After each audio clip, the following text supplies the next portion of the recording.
Hi everyone. Olá pessoal, tudo bem com vocês?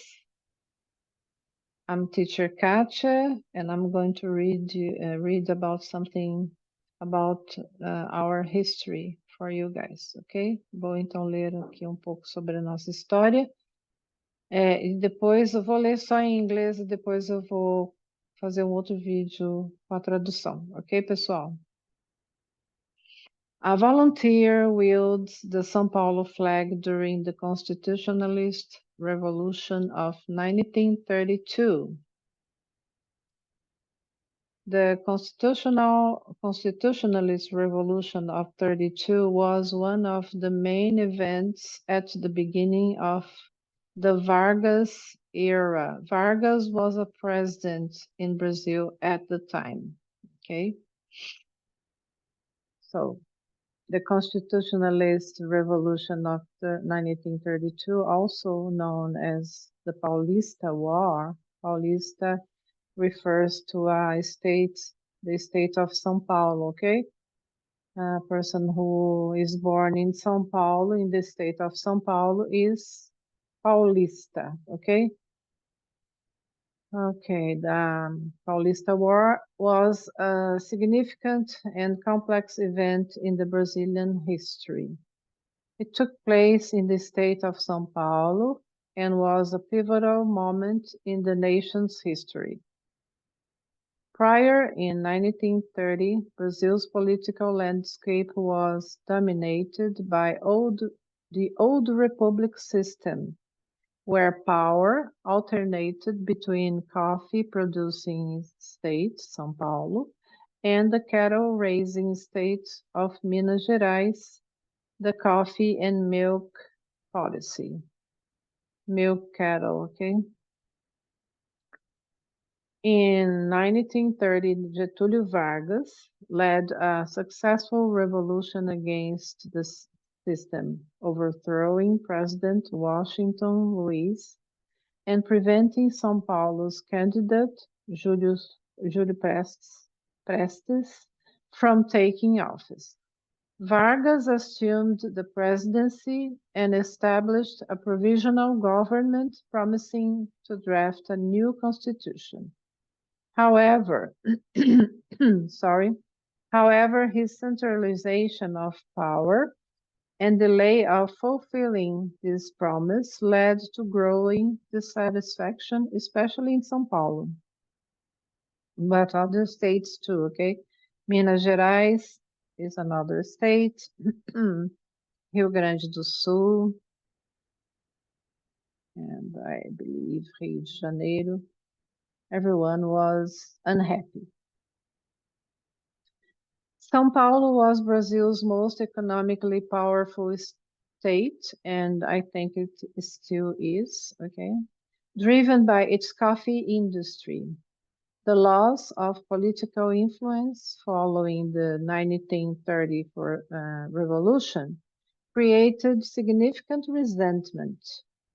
The state's elites and many of its citizens were unhappy with Vargas' policies. They felt it marginalized São Paulo's interests and delayed the return to constitutional rule. Okay, he was messing with the powerful people. São Paulo's demands for the drafting of a new constitution and the restoration of governance were ignored by Vargas, fueling the call for a revolution. In São Paulo, many anti-government organizations were prepared to seize power. The Lieutenants' movement was part of these organizations. In other states, such as Rio Grande do Sul, organizations such as Frente Única Gaúcha, Gaucho United Front, broke with Getúlio Vargas and joined forces with São Paulo's government. Military personnel from other states, such as Minas Gerais, did the same. The trigger for the conflict was the invasion of a newspaper in the city of São Paulo. The newspaper belonged to a powerful people, powerful person. I don't know how many, okay? 4 young men were murdered on this occasion: Martins, Miragaia, Drauzio, and Camargo.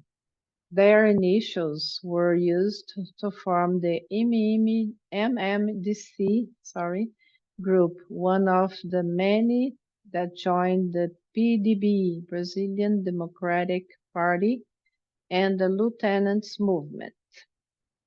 On July 9th, 1932, the state of São Paulo officially revolted against Vargas' government. The movement was led by prominent political figures, military leaders, and the society who called for the restoration of law and the end of Vargas' provisional government. There were almost 3 months of conflict that was concentrated within the state of São Paulo. Regarding the conflict process, historian Boris Fausto says, the attack on the territory of São Paulo was launched from the south of the state, from the border with Minas Gerais, and the Paraíba Valley. Okay, Paraíba Valley is where I live. Okay, I live in the city of São José dos Campos, which is within the Paraíba Valley. The Paraíba Valley is between two mountain ranges. Okay, Mantiqueira, we call it Serra da Mantiqueira, Mantiqueira Mountain, and the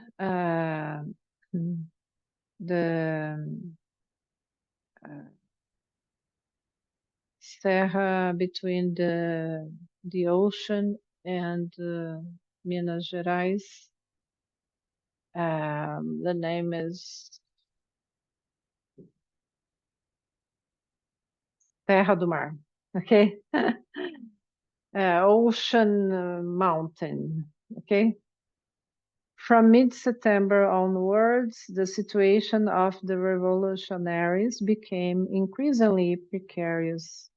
The miners occupied Jundiaí and Itu cities in the Paraíba Valley, okay? And in the Paraíba Valley, the federal troops gained ground between marches and counter-marches. The threat of occupation of the city of São Paulo had become real. So the Paraíba Valley is between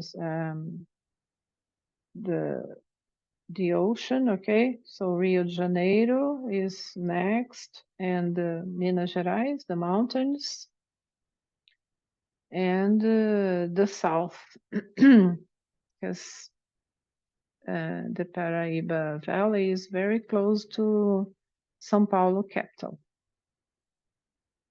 Finally, representatives of the São Paulo Public Force met on October 1st, 1932, with General Góes Monteiro at his headquarters in Cruzeiro, a city in the Paraíba Valley. The public force, paramilitary units under the control of state governments that were responsible for maintaining public order, decided to surrender in a gesture that spared lives and put an end to the last hopes of resistance.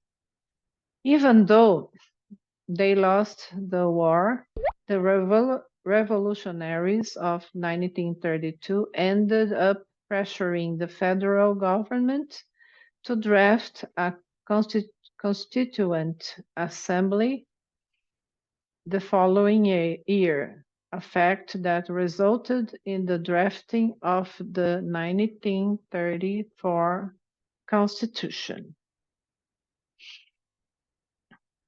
So what do I have to say about all of this? As our people could change our destiny in the past, we should take the opportunity to change our future today and right now by studying our history and learning how we, Brazilians, could overcome our challenges and change our future to make to make sure we change the lives of the next generations to come. Our kids and youth will thank us for saving their destinies. That's my opinion only. Okay, I searched, I did some search, okay, on the subject. So I used Fausto Boris' History of Brazil, São Paulo, and this article from written by Claudio Fernandes on História do Mundo World History website. Very good one, okay. I used the artificial intelligence. I searched the subject on it too. Really nice experience. And the last part that I wrote, okay, my participation is here too. So that's it. Thank you, people. Have a nice day, rest of week, because it's Thursday, okay? Thank you. See you next time. Bye.